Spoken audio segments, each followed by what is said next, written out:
আর বর্তমানে যে ঘড়িগুলো ব্যবহার করা হয় বা আগেও যারা ঘড়ি ব্যবহার করেন দেখবেন যে এমনভাবে মানে এই যে বেল্ট আছে, ফিতা আছে, এই ফিতাটা টাইট করে দেওয়া হয়, এর মধ্যে পানি কোনোভাবেই পৌঁছানো সম্ভব না।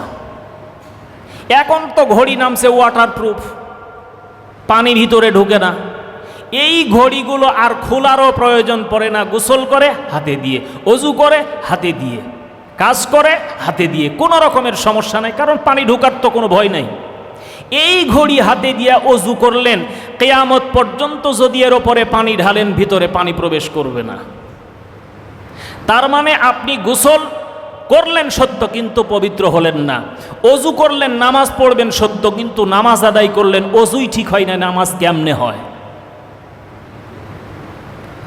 আসলে এই কথাটা আমি কেন বলছি নিয়ে আসতেছি উদাহরণ। এরপরে আঙ্গুলে আংটি ব্যবহার করা হয়। অনেক সময় দেখছি অনেকের আঙ্গুল না কাটা পর্যন্ত আংটি বের করা সম্ভব না, যদি মারা যায় তাহলে কোনো কারণবশত না কাটা পর্যন্ত উপায় নাই, এই রকমভাবে আঙ্গুলের মধ্যে চেপে বসে আছে। এখন এই ব্যক্তি এই অজু করার সময় এই আংটির ভিতরে পানি কেমন করে প্রবেশ করাবে? কেমন করে পানি প্রবেশ করাবে?